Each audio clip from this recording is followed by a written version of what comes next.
ഏറ്റവും ഇമ്പോർട്ടൻ്റ് ആയിട്ടുള്ള സാധനങ്ങൾ ആദ്യം ചെയ്യും, എന്നിട്ട് മേ ബി കുറച്ച് ലാവിഷ് ലക്ഷറികളൊക്കെ മാറ്റി വെച്ചിട്ട് ആ കടക്കണിയിൽ നിന്ന് പുറത്ത് കൊണ്ടുവരാനുള്ള ആ പ്ലാനിങ്, അതാണ് ഇമ്പോർട്ടൻ്റ് ആണ്. കടം കയറി ആത്മഹത്യയുടെ വക്കിലെത്തി നിൽക്കുന്ന ഒരു കുടുംബത്തിന്റെ സ്ഥിതിയാണ് സ്റ്റേറ്റിന്റെ സ്ഥിതി.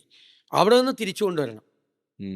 പക്ഷെ ഞാൻ നേരത്തെ ഒരു ലെയ്മാനെ പോലെ, ഒരു മണ്ടനെ പോലെ നേരത്തെ ഞാൻ ചോദിച്ചു, അതായത് നമുക്ക് കേൾക്കുമ്പോൾ തോന്നില്ല ഇതല്ലേ ലോജിക്കലായിട്ടുള്ള സൊല്യൂഷൻ, ഇതാരാണെങ്കിലും ചെയ്യേണ്ടതല്ലേ എന്ന ചോദ്യമാണ് എൻ്റെ അകത്തുനിന്ന് പിന്നെയും വരുന്നത്. അപ്പോൾ ഇന്നത്തെ സർക്കാർ എന്തുകൊണ്ട് ഇത് ചെയ്യുന്നില്ല എന്നും, നാളത്തെ സർക്കാർ അങ്ങനെ ഒരു എന്താ പറയുക ചെയ്യാതിരിക്കുന്ന ഒരു അവസ്ഥയിലേക്ക് പെട്ടുപോകാതിരിക്കുമോ എന്നും ഒക്കെ ഞാൻ ചിന്തിച്ചു പോകും. എനിക്കൊരു വാക്ക് ഉപയോഗിക്കാൻ എനിക്ക് മടിയുള്ള വാക്കാണ്. ഇന്നഫിഷ്യൻസിയാണ്, കഴിവില്ലായ്മയാണ്, ശ്രദ്ധയില്ലായ്മയാണ്.